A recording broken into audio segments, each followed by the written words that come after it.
ஆளுகை செய்யும் ஆவியானவரே, பலியாய் தந்தேன் பரிசுத்தமானவரே. ஆவியானவரே, என் ஆற்றலானவரே, ஆவியானவரே, என் ஆற்றலானவரே. புதிதாக்கும் பரிசுத்தரே, புதுப்படைப்பாய் மாற்றுமையா. புதிதாக்கும் பரிசுத்தரே, புதுப்படைப்பாய் மாற்றுமையா. உடைத்து விடும் உருமாற்றும், உடைத்து விடும் உருமாற்றும், பண்படுத்தும் பயன்படுத்தும், பண்படுத்தும் பயன்படுத்தும். ஆளுகை செய்யும் ஆவியானவரே, பலியாய் தந்தேன் பரிசுத்தமானவரே. ஆளுகை செய்யும் ஆவியானவரே, பலியாய் தந்தேன் பரிசுத்தமானவரே. ஆவியானவரே, என் ஆற்றலானவரே, ஆவியானவரே, என் ஆற்றலானவரே. அப்பா, ஆவியானவரே, ஆமென். எங்களை பலியாய் தந்து ஹல்லேலூயா, எங்களை ஒப்பு கொடுக்கிறோம்ப்பா. ஆமென். எங்களை ஒப்பு கொடுக்கிறோம்ப்பா. ஹல்லேலூயா. ஆண்டவரே, உம்முடைய ஆளுகை எங்கள் மத்தியிலே, உம்முடைய அதிசயம் எங்கள் மத்தியிலே, உம்முடைய அற்புதம் எங்கள் மத்தியிலே, எங்கள் மத்தியிலே நீர் உறவாடி எங்களுக்கு ஒரு ஜெயத்தை தந்து சத்தத்ராம் ரந்தல் நேரமரா கிருபையில் எங்களை நிலைநிறுத்தும், கிருபையில் எங்களை நிலைநிறுத்தும், கிருபையில் எங்களை நிலைநிறுத்தும். ஆண்டவரே,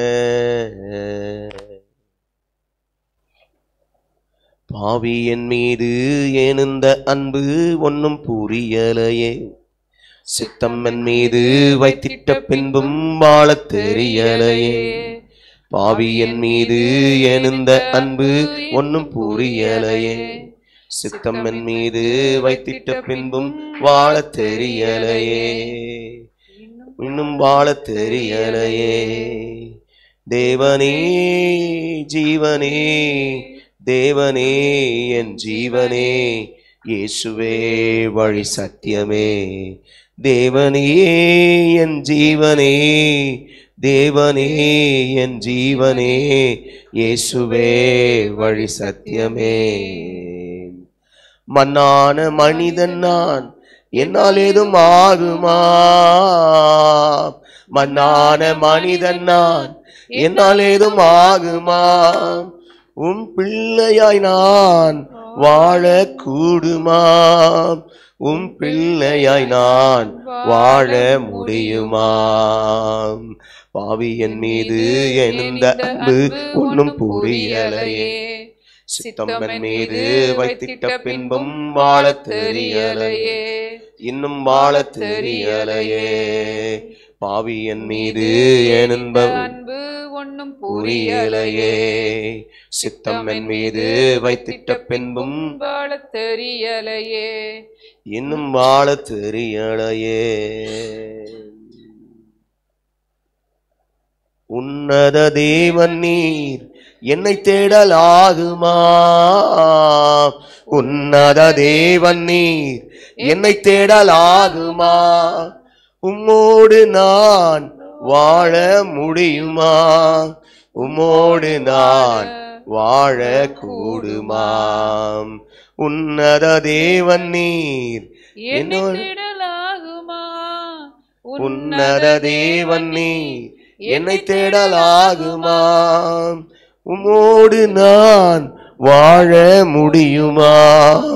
உமோடு நான் வாழ கூடுமா? பாவியன் மீது ஏன் இந்த அன்பு ஒன்னும் புரியலையே. சித்தம்மன் மீது வைத்திட்ட பின்பும் வாழ தெரியலையே. பாவியன் மீது ஏன் இந்த அன்பு ஒன்னும் புரியலையே. சித்தம்மன் மீது வைத்திட்ட பின்பும் வாழ தெரியலையே. இன்னும் வாழ தெரியலையே. பொய்யான வாழ்வெது நிரந்தரமாகுமா? பொய்யான வாழ்வெது நிரந்தரமாகுமா? நீர் என்னை பயன்படுத்த முடியுமா? நீர் என்னை பயன்படுத்த முடியுமா? பொய்யான வாழ்வெது நிரந்தரமாகுமா? பொய்யான வாழ்வெது நிரந்தரமாகுமா? நீர் என்னை பயன்படுத்த முடியுமா? நீர் என்னை பயன்படுத்த முடியுமா? பாவியன் மீது எழுந்த அன்பு ஒன்னும் புரியலையே. சித்தம்மன் மீது வைத்திட்ட பின்னும் வாழ தெரியலையே. பாவியன் மீது எழுந்த அன்பு ஒன்னும் புரியலையே. சித்தம்மன் மீது வைத்திட்ட பின்னும் வாழ தெரியலே. இன்னும் வாழ தெரியலையே. தேவனே ஜீவனே, தேவனே என் ஜீவனே, இயேசுவே வழி சத்தியமே, இயேசுவே வழி சத்தியமே. பாவியன் மீது எழுந்த அன்பு ஒன்றும் புரியலையே. சித்தம்மன் மீது வைத்திட்ட பின்பும் வாழ தெரியலையே. பாவியன் மீது எழுந்த அன்பு ஒன்னும் புரியலையே. சித்தம்மன் மீது வைத்திட்ட பின்பும் வாழ தெரியலையே. இன்னும் வாழ தெரியலையே. அல்லேலூயா. அல்லேலூயா. இந்த பாட்டு யாருன்னு தெரியுதா? பாஸ்டர் பென்ஸ். கர்த்தருக்கு ஸ்தோத்திரம். எனக்கு அன்பான தேவ பிள்ளைகளே, இந்த பாட்டெல்லாம் வர்றது போல பிராக்டிக்கலாக நம்முடைய வாழ்க்கையில் நம்ம மேலே அவர் அன்பு கூர்ந்தது உண்மை, நம்மளை அவர் நேசித்தது உண்மை, நம்மளை சேர்த்து கொண்டது உண்மை, நம்ம மேலே அவருடைய சித்தம் வைக்கப்பட்டது உண்மை, நம்மளை அவர் வழி நடத்தி நம்ம மேலே ஒரு பெரிய திட்டத்தை வச்சிருக்கிறது உண்மை. ஆனால் இந்த பாடலில் வர்றது போல சித்தம் நம்ம மேலே இருந்து கூட நம்மளால் வாழ தெரியல. சில நேரம் இதுதான், இப்படிதான் நடக்கணும், இப்படிதான் செயல்படணும் அப்படின்னு சொல்லி நம்ம மேல் வைக்கப்பட்ட அந்த மேலான திட்டத்தை மீறி நாம் நடக்கிறவர்களாக கிடக்கிறோம். மேலான அந்த தேவ திட்டத்தை மிஞ்சி போகிறவர்களாய் கிடக்கிறோம். என் அன்புக்குரிய என் தேவனே, என் தேவ பிள்ளைகளே, இந்த பாடலின்படி நமக்குள்ள அப்படி ஏதாவது ஆண்டவர் கிருபையில் 9 ஜெப நேரம் போயிட்டு 3 நாளில் இந்த 9 ஜெப நேரத்திலையும் பரிசுத்த ஆவியானவர் நம்மளை ஒவ்வொரு காரியமா என்ன செஞ்சிருக்காரு? சொல்லி சொல்லி சொல்லி நம்மளை கரெக்ஷனுக்குள்ள கொண்டு வந்துகிட்டு இருக்காரு. ஆண்டவராகிய இயேசு 15வது அதிகாரம், யோவான் 15வது அதிகாரம் 3வது வசனம். நான் உங்களுக்கு சொன்ன உபதேசத்தினாலே நீங்கள் இப்பொழுதே சுத்தமாயிருக்கிறீர்கள். அல்லேலூயா. அல்லேலூயா. நல்லா கவனிங்க. இயேசு இந்த காரியத்தை இப்படி சொன்னதுக்கு ஒரு காரணம் இருக்கு. அவர் சொன்ன வார்த்தையை ஜனங்களுடைய இருதயம் கேட்கும்படி அவர் திறந்துதான் பேசினார். அல்லேலூயா. அல்லேலூயா. நம்முடைய இருதயம் திறக்கப்பட்டிருக்கு நான் நம்புறேன். எனக்கு அன்பான பிள்ளைகளே, அந்த உபதேசத்தை கேட்க கேட்க ஒரு சுத்திகரிப்பு, தி ரிக்வயர்மெண்ட், தேவனுடைய தேவை நம்மிடத்தில், நம்முடைய மனது திறந்து தேவனுடைய வசனத்தை கேட்குதல், ஒருவன் மனதை திறந்து தேவனுடைய வசனத்தை கேட்கும் பொழுது, அந்த மனதை திறந்திருக்கிறதுனால, மனது திறந்திருக்கிறதுனால அந்த வார்த்தை உள்ள போகும். லூக்கா 24:45 இப்படியாய் வாசிக்கிறோம். ஆண்டவராகிய இயேசு கிறிஸ்து அப்பொழுது வேத வாக்கியங்களை அறிந்து கொள்ளும்படி அவர்களுடைய மனதை அவர் திறந்து, அப்பொழுது வேத வாக்கியங்களை அறிந்து கொள்ளும்படி அவர்களுடைய மனதை அவர் என்ன செய்தார்? திறந்தார். அல்லேலூயா, அல்லேலூயா. மனசை திறக்கிறது அவர்தான். ஆமென், ஆமென். அப்போ நான் சத்தியத்தை கேட்க கேட்க கேட்க எனக்குள்ள ஒரு மனதின் திறந்த ஒரு மனது உண்டாகிறது. அல்லேலூயா, அல்லேலூயா. இயேசு மனசை திறந்து சத்தியத்தை போதிச்சார். ஆமென், ஆமென். எனக்கு அன்பான தேவ பிள்ளைகளே, மனசு திறக்கப்பட்டு என் இருதயத்தில் இந்த 9 ஜெப நேரத்திலையும் சொல்லப்பட்ட வார்த்தை என் இருதயத்தில் இன்னும் எதிரொலிக்குது. நான் இன்னும் கீழ்ப்படிய விரும்புகிறேன், ஆண்டவருடைய வசனத்துக்கு செவி கொடுத்து செயல்பட விரும்புகிறேன்னு சொல்கிறவங்க வலது கையை உயர்த்தி ஆண்டவருக்கு அல்லேலூயா சொல்லுவோமா? அல்லேலூயா. கர்த்தர் என்கிட்ட பேசினதை நான் அறிஞ்சிருக்கிறேன். அல்லேலூயா. எனக்காகவே அது சொன்னார், எனக்கு தெரியும். அல்லேலூயா. பல விதமான காரியங்களை பேசினார் ஆண்டவர்.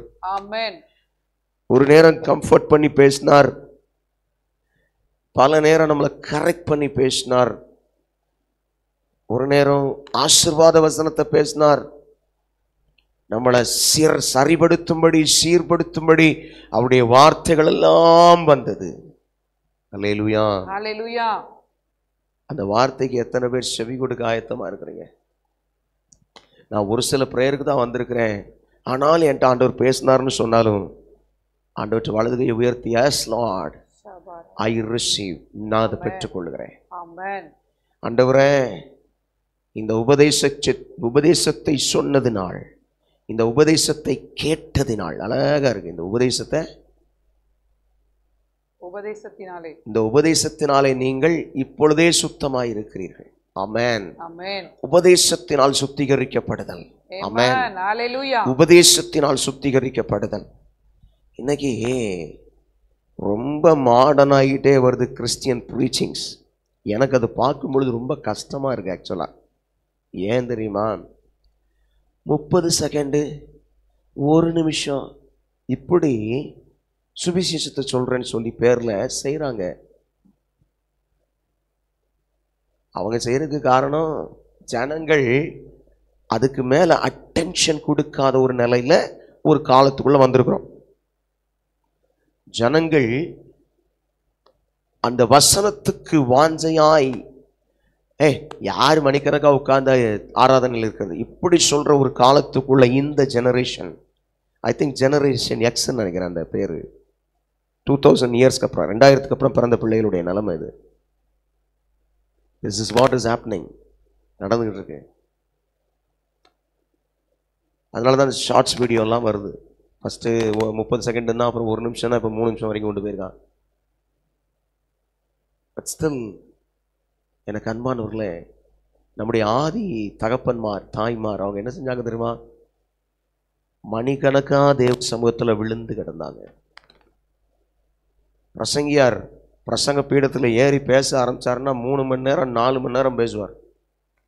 இதெல்லாம் குறைஞ்சபட்ச அனுபவம் பெந்தேகோஸ்தே அனுபவங்கள்ல. காலையில் பிரசங்கத்தை ஸ்டார்ட் பண்ணாங்கன்னா ஒரு 9 மணிக்கு ஸ்டார்ட் பண்ணால் சாயங்காலம் ஒரு 3:30-4 மணிக்கு முடிப்பாங்க. முடித்த பிறகு தான் சாப்பிடுவாங்க. இன்னும் சிலர் காலையில் மதியம் நைட்டு 3 வேளை ஆராதனைகளை அட்டன் பண்ணவங்களும் இருக்கிறாங்க. ஆனால் இன்னைக்கு மாடர்னிட்டி இது எங்களை ஸ்டார்ட் ஆச்சு? ஒரு 1.5 மணி நேரம் ஆராதனை போதும், 1 மணி நேரம் போதும், 2 மணி நேரம் போதும், இப்படி குறுக்க ஆரம்பித்ததுனால இப்போ நம்முடைய ஆராதனையும் ஞாயிற்றுக்கிழமை 1.5 மணி நேரத்தில் முடிஞ்சிருது. ஆவியானவர் செயல்படுறதுக்கு நம்ம இடம் கொடுக்கறதே இல்லை. ஆவியானவர் செயல்பட இடம் கொடுக்கறதே இல்லை. ஆவியானவர் செயல்பட்டால் இயேசுவின் அதிக பிரசங்கம் எவ்வளவு? 3 நாள் இரவும் பகலும். எப்படி இருந்திருக்குங்க? ஆமாவா இல்லையா? 3 நாள் பிரசங்கம் பண்ணாராங்க. அதை கேட்கறதுக்கு ஜனங்க இருந்தாங்களாம் பாருங்க. கொஞ்சம் இதை அப்படியே நம்முடைய சரீரத்தையும் அதையும் கொஞ்சம் கம்பேர் பண்ணி பார்க்கலாம். சரீர உபாதை என்னது? நேச்சர் காலிங், இயற்கை உபாதை. அது ஒன்னோ ரெண்டோ என்ன செய்யணும்? போகத்தான் செய்யணும். ஆனா 3 நாள் அனுபவம் அதுவும் கிடையாதுங்க. காட்சிப்படுத்தி பாருங்க, கொஞ்சம் யோசிச்சு பாருங்க. இது எப்படி பிரதர் சொல்றீங்க? ஆண்டு சொல்றாரு, வழியில சோர்ந்து போயிடுவான்டா, சாப்பாடு கொடுத்து அனுப்புவோம், சாப்பாடு கொடுத்து அனுப்புவோம். அசையாம உட்கார்ந்துருக்கான் 3 நாள். எவ்வளவு ஒரு பிரசனங்க அது. என் இருதயம் வாஞ்சிக்கிறது ஆண்டவரே. அதான் ஆண்டவர் சொன்னார், உபதேசத்தின் முக்கியத்துவம், உபதேசத்தின் முக்கியத்துவம்.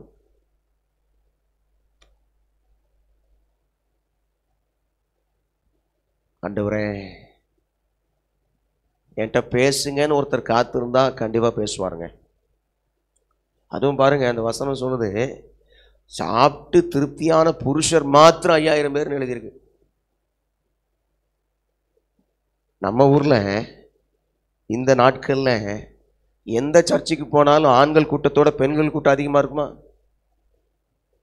எந்த சர்ச்சுக்கு போனாலும் இல்ல, ஆண்கள் கூட்டத்தோட எது அதிகமா இருக்கும்? பெண்கள் பகுதியில் அதிகமா இருக்கும். கர்த்தரால் ஆசீர்வதிக்கப்பட்ட பிள்ளைகள், தேவனுக்கு மகிமை உண்டாகட்டும். அப்போ இயேசுவின் நாட்களே அப்படி இருந்திருக்கலாமா? சரி, அப்படியே இல்லை, கணவன் மனைவியா வந்தாங்கன்னு வச்சுக்கோ, 5000 + 5000 10,000 பேர்னே இருக்கட்டும். திருமணமானவர்களை தான் புருஷர்கள்னு சொல்லுவாங்க அந்த நாட்கள்ல. சரியா? சாப்பிட்ட புருஷர் மாத்திரம், இல்லைன்னா வாலிபர்னு சொல்லுவாங்க. திருமணம் ஆகலைன்னா யாரு? வாலிபர். இப்போ வாலிபர்கள் இருந்திருப்பாங்க, குழந்தைகள் இருந்திருப்பாங்க. குறைஞ்சபட்சம் மினிமமா கணக்கு பண்ணா கூட 15,000 - 20,000 பேர் இருந்திருப்பாங்க. அது எப்படியா 20,000 பேருக்குள்ள ஒரு மனம்? அது எப்படியா 20,000 பேர் அசையாம உட்கார்ந்துருந்தான்? நம்ம 1.5 மணி நேரம் ஆராதனைக்கே 4 நேரம் தண்ணி குடிக்க வேண்டியிருக்கு. ஆமாவா? தண்ணி குடிச்ச அப்புறம் என்ன வருது? ஆட்டோமேட்டிக்கா நேச்சர் கால் வந்துருக்கு இல்ல? 2 மணி நேரம் ஒரு வேளை ஒரு இடத்துல இருக்கிறோம், அல்லது ஒரு 3 மணி நேரம் இருக்கிறோம். அதுக்கு பிறகு நமக்கு ஒரு பிரேக் தேவைப்படுது. ஏன்னா இந்த சரீரம் அப்படிதான், பிரேக் தேவைப்படுது. நல்லா கவனிச்சு பாருங்க. மோசேயை குறித்து இப்படி எழுதி இருக்கிறது, மோசே 40 நாள் தேவ சமூகத்தில் இருந்தான். அவன் சொல்றான், நான் அப்பம் புசியாமலும் தண்ணீர் குடியாமலும் இருந்தேன். ஏன் தெரியுமா? காரணம் என்ன தெரியுமா? நேச்சர் கால் கூட இருக்கக்கூடாது. தேவ பிரசன்னத்தில் அதெல்லாம் இருக்குங்க. அப்படி ஒரு காலம் ஆண்டவர் எனக்கு தருவாரா? அவர் பிரசன்னம், அவருடைய சமூகம், அவருடைய சமூகம். நல்லா கவனிங்க. நாம அதை முயற்சி பண்ணா அதில் தோத்து போவோம். சிலர் ஃபாஸ்டிங்கில் நான் தண்ணி கூட குடிக்காமல் இருக்க போகிறேன், சரீரத்தை ஃபெயிலியர்ஸ் வரும் அது பண்ணா. ஆனால் தேவனோடு ஒரு மனுஷன் அதை இருந்தான்னா, முதல்ல இவன் இருக்கணும்னு தோன்றதை விட அந்த சென்ஸே இல்லாமல் போயிடும். ஆக்சுவலாக டிஃப்ரென்ஸ், வித்தியாசம். அந்த சென்ஸ், அதை குறித்த எண்ணம், தாகம் அல்லது உணவு சாப்பிட்றது, இதை குறித்த அந்த எண்ணமே இருக்காது. என்ன விடுறாங்க? கர்த்தரின் அங்கீகாரம். அல்லேலூயா, அல்லேலூயா. எனக்கு அன்பானவர்களே, அப்போ அந்த 3 நாள் என்ன பண்ணல, அவங்க எந்திரிச்சு எதுக்குமே போகாம உட்கார்ந்துருக்கான். அமைதியா என்ன பேசுவார், என்ன சொல்லுவார்? 3 நாள் பேசினதெல்லாம் முழுசா எழுதுங்க. யோவான் சொல்றாரு, இயேசு செய்த அநேக அற்புதங்கள் உண்டு இந்த புத்தகத்தில். அப்படிதானே இல்லையா? யோவான் கடைசி அதிகாரம் வாங்க.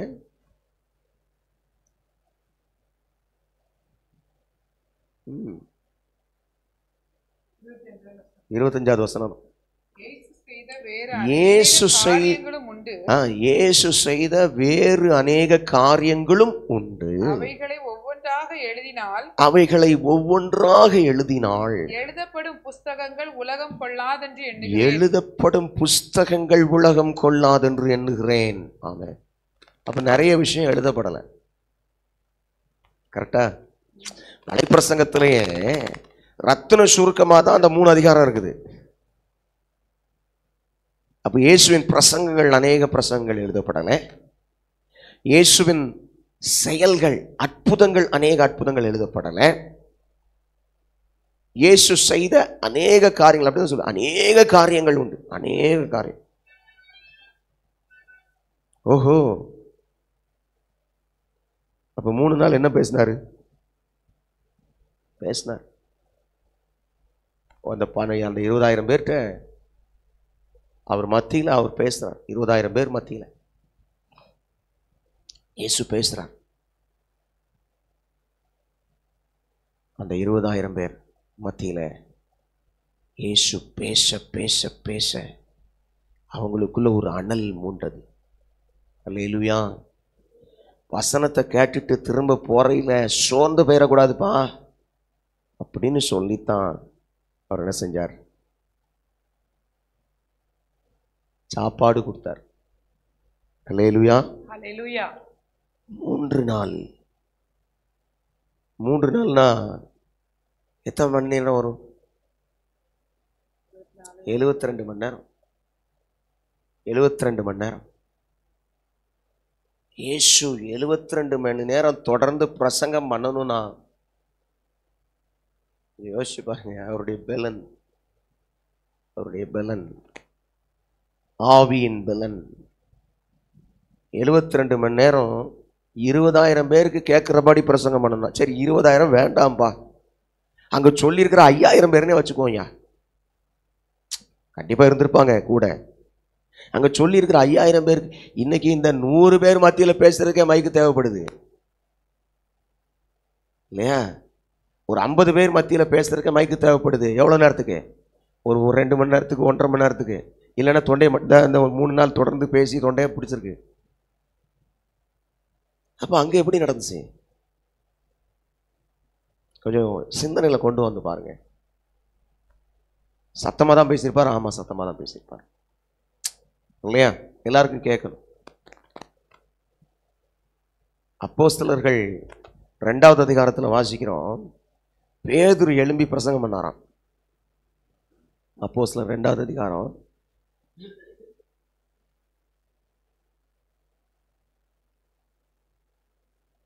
ஹல்லேலூயா. அதுல 3,000 பேரு ரட்சிக்கப்பட்டாங்கன்னு இருக்கு. 38வது வசனமா வாசிங்க. பேதுரு அவர்களை நோக்கி நீங்கள் மனம் திரும்பி ஒவ்வொருவரும் பாவ மன்னிப்புக்கென்று இயேசு கிறிஸ்துவின் நாமத்தினாலே ஞானஸ்நானத்தை பெற்றுக் கொள்ளுங்கள். அப்பொழுது பரிசுத்த ஆவியின் வரத்தை பெறுவீர்கள். வாக்குத்தத்தமானது உங்களுக்கும் உங்கள் பிள்ளைகளுக்கும் நம்முடைய தேவனாகிய கர்த்தர் வரவழைக்கும் தூரத்தில் உள்ள யாவருக்கும் உண்டாயிருக்கிறது என்று சொல்லி இன்னும் அநேக வார்த்தைகளாலும் சாட்சி கூறி மாறுபாடான இந்த சந்ததியை விட்டு விலகி உங்களை ரட்சித்துக் கொள்ளுங்கள் என்று புத்தி சொன்னான். அவனுடைய வார்த்தையை சந்தோஷமாய் ஏற்றுக்கொண்டவர்கள் ஞானஸ்நானம் பெற்றார்கள். அன்றைய தினம் ஏறக்குறைய 3,000 பேர் சேர்த்து கொள்ளப்பட்டார்கள்.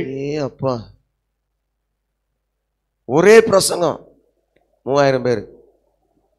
இதுல ஒரு ரகசியம் அடங்கியிருக்கு. பரிசுத்த ஆவியானவர் ஒரு மனிதனிடத்தில் பேச ஆரம்பிக்கும் பொழுது அவன் அதை ஏற்றுக்கொள்ளும்படியாய் ஒரு தேவ பிரசன்னம் ஜனங்களுடைய அந்த ஃபோக்கஸ் மாறாம they will receive. அவங்க நீங்க அது மேல இந்த 2வது அதிகாரத்துல மேலெல்லாம் வாசிச்சு பாருங்க. மேல் வீட்டறையில ஏறி தான் ஜெபம் பண்றாங்க. சரியா? அப்போ வெளியில தெருல நின்று பேசினாங்களா, எங்க நின்று கேட்டாங்க அந்த 3,000 பேருன்னு தெரியல. எருசலேம் நகரங்களுக்குள்ளே குறுகலான தெருக்கள் தான் உண்டு. பட் ஸ்டில் அவர்கள் அதை கேட்கிறதை பார்க்கிறோம். அதை கேட்டு மனம் திரும்புகிறதை பார்க்கிறோம். So how this has happened? எப்படி நடந்தது இது? இன்னைக்கு ஒரு சர்ச்சில் ஒரு 200 பேர் சேர்ந்து சாப்பிட வந்திருக்காங்கன்னு வச்சுக்கோங்க. உதாரணத்துக்கு சாப்பிட்ற இடத்துக்கிட்ட நின்று அந்த பாஸ்டர் சொல்கிறாரு, எப்போ அவர் ஜெபம் பண்ணுவோம். அங்கே பக்கத்தில் இருக்க ஒரு 20-25 பேருக்கு தான் அது கேட்குது. சாப்பாடு பக்கத்தில் நிற்கிற ஒரு 25-20 பேருக்கு தான் கேட்குது. ஏன் மற்றவங்களுக்கு கேட்டிருந்தா எல்லாரும் அமைதியாயிருப்பாங்களே. நான் சொல்ல புரியுதா? அமைதியாயிருப்பாங்கல்ல, ஆகலை. ஏன் கேட்கல? ஆனால் எப்படி 3000 பேர்? அப்போ எப்படி 5000 புருஷர்களுக்கு மேலே? அதுதான் அற்புதம். அதுதான் அற்புதம். அவ்வளவு பேருக்குள்ளேயும் ஒரு ஒருமனம், அவ்வளவு பேருக்குள்ளேயும் ஒரு வாஞ்சை, அவ்வளவு பேருக்குள்ளேயும் தேவ சத்தம் கேட்கணுங்கிற ஆசை. ஆசை. என் அன்புக்குரிய என் சகோதரனே சகோதரியே, நீங்க தேவ சத்தம் கேட்க விரும்புறீங்களா? தேவனுடைய வார்த்தையை கேட்க விரும்புறீங்களா? அந்த வார்த்தையை கேட்கும் பொழுது முதல்ல ஒரு மனதோடு நாம கேட்கறதுக்கு அந்த வார்த்தையை வாஞ்சிக்க வேண்டும். அங்கே சீஷர்கள் வாஞ்சித்தார்கள் என்று பார்க்கிறோம். அவரை பின்பற்றின கூட்டம் வாஞ்சித்தாங்கன்னு பார்க்கிறோம். பேதுரு எழும்பி பேசுறான். அதை பேசும் பொழுது கேட்கிற ஜனங்கள் வாஞ்சித்தார்கள். அதனாலதான் அதை கேட்க முடிஞ்சு. ஹல்லேலூயா, ஹல்லேலூயா, ஹல்லேலூயா. அப்போ தேவன் பேசும் பொழுது, உபதேசம், அவருடைய வார்த்தைகளை சொல்லும் போது, கர்த்தராகிய இயேசு சொன்னது போல, யோவான் 15:3 நம்ம வாசித்தது போல, நான் சொன்ன இந்த நான் உங்களுக்கு சொன்ன உபதேசத்தினாலே நீங்கள் இப்பொழுதே சுத்தமாயிருக்கிறீர்கள். இன்னைக்கு பாட்டு கேட்கிறவங்க கூட இருக்கிறாங்க. வீட்டில் லெஷர் டைம்ல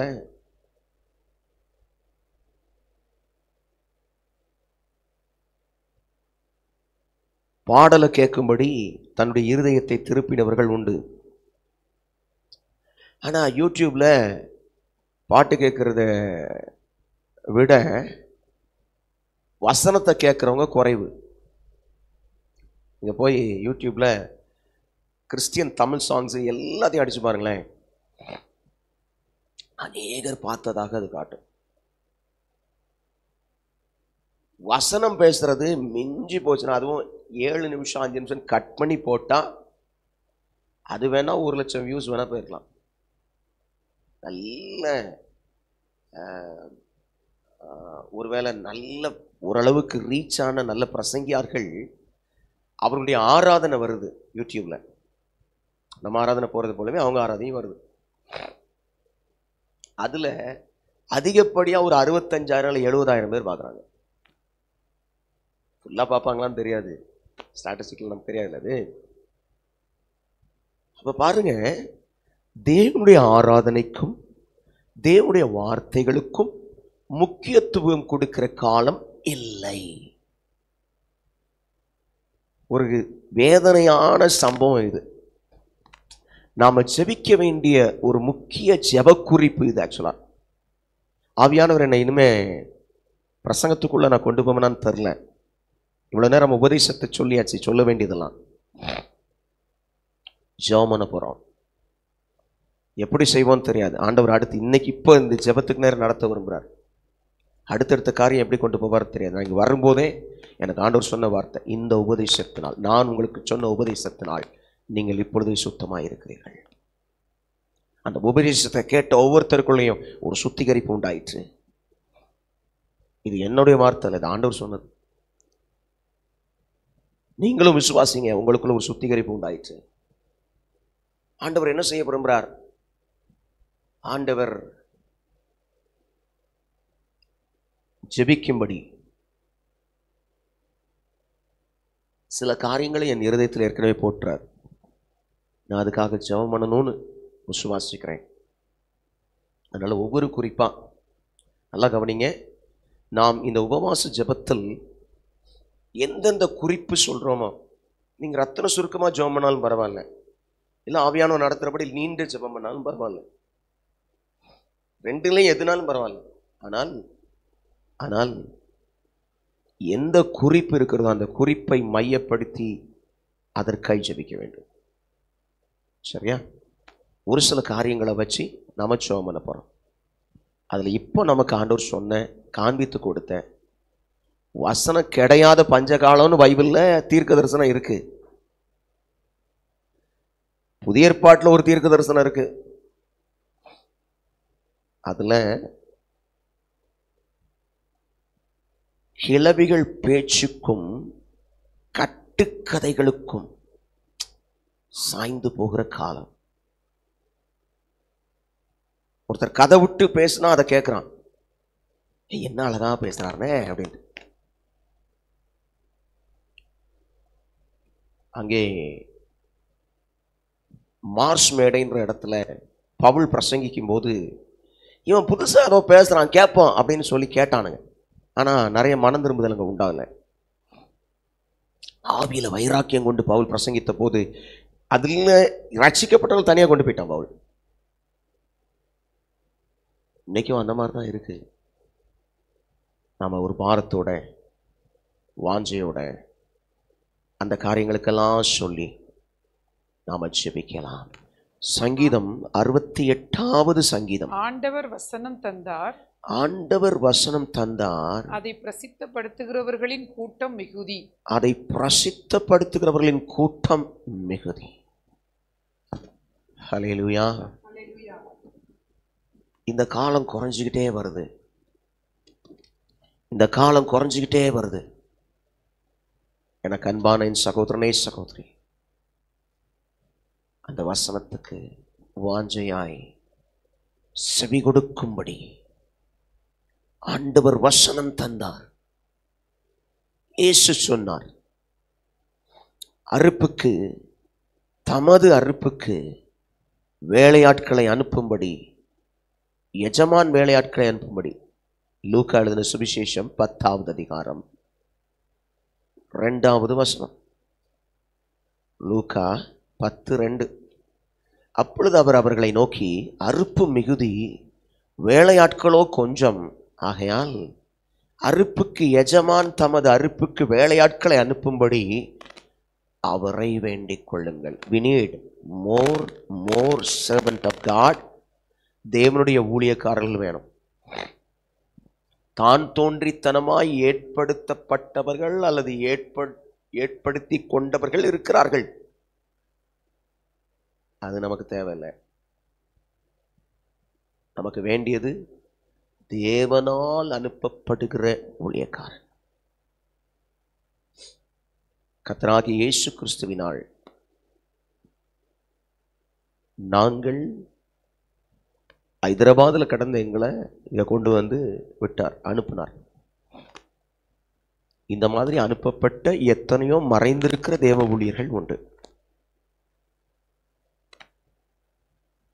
சிலர் கொஞ்சம் பிரபலமாயிட்டா தான் இஷ்டப்படி பேசுற ஆட்களா மாறிடுறாங்க.